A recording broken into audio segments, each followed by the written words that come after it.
Hey guys, this is Mel, and I'm here to talk about The Flash, episode 419, titled Fury Road, which premiered Tuesday, April 24th, 2018 on the CW. I'm recording on April 25th, so it's the following day. This episode was a really good one, I thought, so huge spoiler alert. If you haven't seen the episode already, please go do so first, then come back and see what they say about the episode. Otherwise, my other video reminders are up on screen. Take a moment to remind yourselves of those. I'm going to try to do a very quick recap, since I'm assuming you've seen the episode if you're watching my video, and then go straight into what I liked about it or what I didn't like, and all my usual topics that I'd go through. But I'm going to try to do this in 10 minutes. Starting the clock now, and let's begin with what happened in the episode. So originally, just want to comment about 418, last week's episode. I was completely shocked to the core about how soon DeVoe got his hands on Ralph and all the others that they managed to save and keep within the pipeline. They still need a better security system there, I think, but it definitely got me more emotionally worked up than I was prepared for, especially when it came to Ralph. And then I did not plan on doing a video for last week's episode. I recorded one still. I still didn't plan it, and I wanted to keep with that plan, but I just needed to say it that 418 really surprised me. Ralph came a long way, and just to see him go out like that, I mean, 90% of me feels like this is the end of Ralph. He's dead. But then there's that 10% that hopes that maybe they could still save Ralph, because it's technically, I'll get into it later, but let's move to this episode. So timeline-wise, it's been a couple of days since the events of 418. I mean, Iris is still in her sling with her arm, which I'm loving, because we always get the metas that are hurt, so it's always the accelerated healing. But since Iris is still human, she's still healing at a normal rate. So I like the fact that they're keeping with the continuity of that injury. So there's that. Huge episode reminder, though, is the fact we get some Earth Xers in this episode. And the promo did show one, so I'll just say Leo X, aka Leo Snart, aka Citizen Cold. But we also get another Xer coming in, which is one of the villains. So the villain, again, is DeVoe, obviously Clifford DeVoe, as well as Laurel Lance of Earth X, aka Siren X. I mean, that was a surprise right there. But I'll get right into that later. So moving on to episode breakdowns for or storylines, if you will. 3 different ones I picked up on. First one being transporting Bus Meta Fallout, who was with Tracy Brand after they had captured him to try to figure out a way to regulate his radiation issue. Second one is the grieving for Ralph. We see the team grieving in different ways, or grieving their own piece or their own part in all of it. And then the third one being the diminishing brain capacity of Harry. So with the first storyline, as I mentioned, with the Bus Meta Fallout, obviously DeVoe wants them, he pretty much sets it up so they have to move Fallout to another location. They plan for Argus, and then he uses that to intervene and get them, although they get interrupted by Siren X. And it looks like her cry affects DeVoe when the Sonic Scepter no longer does, due to Ralph's ability with his elasticized cells. Don't know if her cry affected DeVoe because he wasn't expecting her to attack when she did, since he said that Barry was supposed to stop her, or if her cry was high enough that it will stop him no matter what. So there's that. Also, we find out that DeVoe calculated the path and outcome of even Siren X coming intervening, yet it did not come to pass the way he saw it, because Barry froze up at the memories of Ralph when he was supposed to stop Siren X, and instead she managed to get away with Fallout, Caitlin, and Joe, which was not part of DeVoe's plan. It seems that, and according to Marlize, after her observations, that DeVoe cannot account for emotions that drive actions. So Barry freezing up at the memory of Ralph, or also Marlize's desire to be with the husband part of Clifford instead of the thinker part. So it's like he doesn't seem to account for those types of factors when it comes to other people making decisions due to their emotions. Second storyline, grieving for Ralph. So Barry refuses to grieve. He says there's no time. Leo from Earth X tries to get Barry to confront his emotions so that it doesn't interfere with with the task at hand. Eventually, it does intervene, as always. Also, we get a starting episode session with Dr. Finkel for Barry and Iris, and then we get an ending episode session with Dr. Finkel, where Barry confesses more with the depth of Ralph's death for him. And then third storyline, we find out that Harry not only finds out that because of the malfunctioning of the thinking cap with the dark matter, he finds out that instead of boosting his intelligence, now he's slowly losing that intelligence, and to the point that he eventually is going to lose. He's going to forget everything he's ever known, including the basics. Harry confides in Cisco about losing his intelligence because of this, because Cisco wanted to create his own thinking cap in the thought of two caps are better than one, so that they can outthink the thinker. Now, if not reversed, like I said, Harry will forget everything. He'll have to learn even the basics. Not even sure if he's capable of doing that. But this is very similar to Supernatural episode 12-11, when Dean was hit with a memory regression spell, and they had it to the point that he forgot who he was, he forgot his basic skills, to the point that it's going to come to he's not going to remember how to eat, he's not going to remember how to breathe. So it's going to be very fatal if it got to that point. So wondering if they're taking a book, if what's happening, Harry is kind of taking a book from that.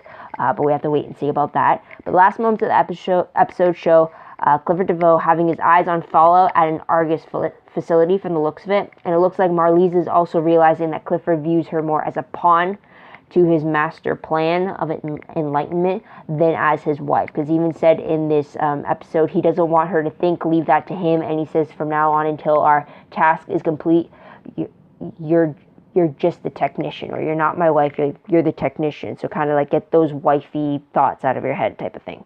But moving on to tidbits though, we did get from Leo X, we got a bunch of updates about what's happening on Earth X, and that is the Rebellion won, probably due to the fact that Dark Arrow, Overgirl, they were taken down in the crossover episode. We find out that Leo X was going after Black Siren X, or Siren X as they call her, who was getting retribution for her fallen comrades. This again is Laurel Lance on Earth. This leads to Laurel X being on Earth 1. Also, we saw Laurel X picking up on sound waves. I think she's the most powerful of the three Laurels we've met. She can pick up sound waves. She can change pitches in her cries. She can, if timed correctly, she can keep breaches open long enough so she could pass through them with her cries. It's very impressive stuff for her. We also find out that she also was in love with Dark Arrow, aka Oliver X, yet it was unrequited because, as you know, Oliver X was married to Overgirl, aka Kara X. So there's that. We also find out that Leo is getting married to Ray in 24 hours. That's why he gives the Flash team his time for only 24 hours. Also, we found out from Leo that he has, in the war against the Nazis, they have lost 19,322 soldiers, all of which, those under his command, Leo has taken time to grieve every single one of them before he continues forward to pay tribute to those who lost their lives in the fight. And he makes a point to Barry saying that you have to appreciate and truly recognize the losses so that you could move forward and learn from them, in a sense. Also, we see Leo leaving to go back home while wearing one of Captain Cold's old jackets, as well as a gifted portal device that Cisco created, very similar to the one that he gave Kara. So there's that. Also, we find out with Caitlin, she tries to deal with life without Killer Frost, but she has come to realize that she doesn't want that. So she continues running tests to see if there's any way to bring Killer Frost back. While continued tests show that there is no sign of dark matter in her, there is still that cryogenic aspect of her DNA. So it's very possible that she could still tap into the Killer Frost in her. So anyways, moving on to most shocking moment of the episode. That was a lot longer than I thought. Sorry about that. My shocking moment was the fact that we got to see Laurel X, or Siren X, however you want to call her. I was definitely surprised by that. Not only did I think that she was going to be a villain, let alone a metahuman, but it kind of had me wondering, why didn't we not see her in the crossover episode, for sure. But I like how much more we got to see of her power. which will move on to my top 3 favorite moments. My favorite moment has to be the fact that we got both Leo X and Laurel X. Leo X, just because his personality, his charm, his wit, his banter, all of that was just fantastic and amusing and entertaining. He has very sound advice. He brings different perspective. It's also a little weird that he always comes when the characters we know are grieving someone. Like with the Flash team, they're currently grieving over Ralph. With the Legends team, Leo was with them while they were grieving for Professor Stein. So he's definitely the right person to deal with grief, considering the part he played in a war. And then we have Laurel X's introduction, and it was very interesting to see the depth of her powers, just to see what her powers were capable of, especially since we only know Dinah and Black Siren's depths for their powers. Same type of capabilities, so they could eventually grow to have the power that Siren X has, so that's something there. So I really like that. Despite her being the bad guy, I really like this version of Laurel, just to see what she's able to do with the power she has. Kind of also makes me want to know about her story, because we know that Quentin Lance from her world did kill Sarah X, so I was just wondering what the dynamic between those two are. They're definitely on the same side when it came to both being Nazis, so it's just be interesting to get her backstory as well. But she's definitely I think she's the most powerful of the 3 Laurels. 3 Laurels being Earth 1, Earth 2, and now Earth X. So there's that. Second favorite moment I have to say is Cisco telling Harry that he's not just kept on the team for his brains and for his intelligence, that there's more to him than just that, because Harry thinks that without his intelligence, he's nothing. So Cisco brings up the fact that Harry raised Jesse to be this incredible person, and it wasn't just his intelligence that helped shape her to be the person that she is today. It was because he ended up being a great father to her. So I really like that speech that Cisco gave to Harry. Very well done. Another thing I also liked about this episode was the fact that we are seeing continued sessions with Dr. Finkel. I like that the presence of Finkel wasn't just in the very beginning of the season. I think it was 402 when Barry and Iris first went. I like that it wasn't just that. I like that it seems to be a continuous thing off screen, and then we see her on screen where it really needs it. I like the idea that they are highlighting the need for them to talk to a third party like this to help seek guidance and get a better understanding of their feelings and on any aspect. And I really like they're still going through that. So it's great to see that. It's a little weird since Dr. Finkel doesn't exactly know who these two are, but it's great for them to have that outlet. So I really like that we're still seeing these sessions. So there's that right there. Moving on to top 3 peeve moments. A peeve I had is the fact that I felt bad for Marlize when she's being pushed aside by Clifford, especially when he's telling her that ignore these feelings that you have as my wife. You're just do what's asked of you. Don't think, just do type of thing. He's like taking control away from her, and I feel bad for her. I mean, she essentially just got her husband back. I mean, it's the same face. I mean, technically he never left, but to her, she can actually see that it's her husband. It's very different from the soul and all that type of thing. And you see her struggling for sure in this episode with dealing with this new version of her husband, especially since before with this behavior, it's very easy to just dissociate that it's her husband when he's wearing a different face. But now that he's wearing his face again and he's acting like this, it's not really clicking for her. So I did feel bad for her for sure. And I hope this snaps her into realizing that something is truly wrong and she's not the husband she fell in love with, or he's not the man she fell in love with. So there's that. Moving on to what moment will I remember most when I look back on this episode? The fact that we got to see Leo and Laurel from Earth X. Love them for sure. But moving on to random questions very quickly. First one being, what happened to Laurel X at the end of the episode? I didn't see her get arrested at the end. The last time we saw her is when she got blasted back into the rails at CCPD and then fall unconscious. We don't see what happens to her after that. Is she on the loose again? Are we going to see her on Arrow where it's Black Siren from Earth 2 versus Siren X from Earth X? I mean, are we going to see a face-off like that or something? Which is definitely going to blow Quentin's mind for sure. But yeah, I definitely I hope we see Laurel X again, whether it's on the Flash or whether it's on Arrow. Arrow will definitely cause some confusion with doppelganger trouble, but I definitely like the power we got to see from her. And despite her being a Nazi, I do want to learn more about her. So there's that. And I also want to kind of learn more about Earth X too, if I can, from her. So why not? Next question. Was Laurel X only able to knock DeVoe down because he hadn't anticipated Barry not intervening when she arrived? Or was her sonic cry or the pitch frequency of it what truly knocked him down, like with Lizzie's power and then with the sonic scepter? It's like, does it have to be at a certain frequency in order for it to truly affect DeVoe? Or was he just not prepared for that attack? So there's that question there. Another question is, how is DeVoe able to account for Laurel X coming through the breach? I thought bringing in doppelgangers would have thrown him, since that's another Earth, that's another parameter to consider and such. I thought if anyone, that was thinking out of the box, and maybe that could have surprised him. And then maybe if he found out about Snark being in town, then he could have accounted for his involvement. But then the fact that no one knew that Laurel came through until she showed her face, I mean, that was surprising. It was a little weird that he was able to account for her coming through like that.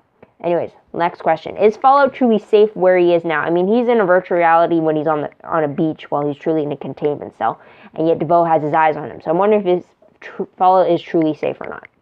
Next question. If DeVoe can't account for emotion, is that the way to beat him? Would the actions of T-Flash have to be fueled by such intense emotion that would render their usual thought process inactive in order for them to take him down? Or would they have to go about their plan in a way that it has to be fueled by emotion in a way that he can't predict the outcome for? Like, I don't know how you're going to be able to beat him with that type of information. So there's that.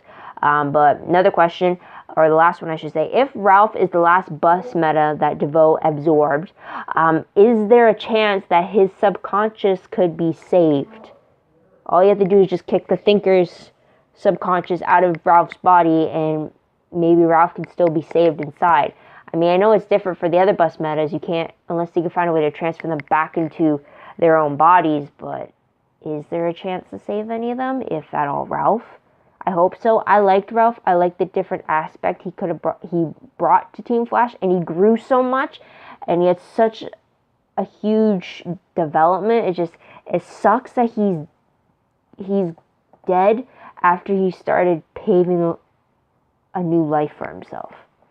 So there's that. Moving on to predictions very quickly. Based off the promo for 420, it looks like the Thinker has all the pieces he needs for his plan. Barry knows that DeVoe is building something and killing everyone in his way to do it. They just don't know what. Also looks like Marlize brings up their plan to save everyone, yet DeVoe claims that they can't save everyone while he's choking Gypsy. Or at least that's what the cutting makes it look like. But based off the synopsis, though, for 420, it reads that Barry and Team Flash team up with Gypsy to try to thwart Thinker's plan. Meanwhile, Gypsy and Cisco have a heart-to-heart talk about their relationship. Oh, that's true, because Cisco hasn't we don't know if he's accepted or declined Breacher's offer for Cisco to take his place at the collection agency. They definitely have to talk about that for sure. But otherwise, new questions or new predictions from what we learned. I think Caitlin is going to re-expose herself to dark matter to get Killer Frost to re-emerge inside of her.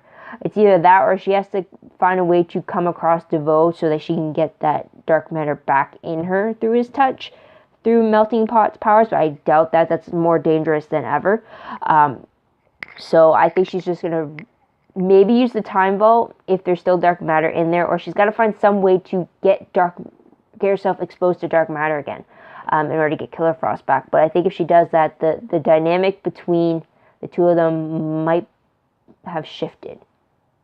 I don't know. We're just going to have to wait and see about that. Also, I think when DeVoe took Caitlin's powers away, I think that was to anticipate them calling in Leo because they needed that ice power, or that control of ice power to deal with Fallout. So I think that's kind of why he did it. So I don't know. DeVoe, you don't really know. But anyways, that's about it, guys. What did you guys think of the episode? What did you guys like about it? What do you think is going to happen next? Let me know in the comments down below. Love to hear your own thoughts, theories, and opinions about what you think is going to happen next. Also, don't forget to like this video, subscribe to my channel, and check my other videos if you haven't done so already. If you want, check out my Tumblr page. The link for that is down below. I reblog promos, web clips, quotes, gifs, synopses, news, all that good stuff, all found in one place, so go check it out. I'm behind for sure, but I plan to catch up very soon. So be on the lookout for that. Also, WordPress, the link for that is down below. Everything I post online is posted through there. It's behind as well, but on updating, but it is more organized. So eventually check it out if you want one place to search for things. Otherwise, guys, thank you so much for tuning in. Thank you so much for your patience. There's only 4 episodes left of the season, so I hope you come back and see what to say about those coming episodes. But until next time, guys, this is Mel. Wish you all a great day, great week, wherever you are. Bye for now.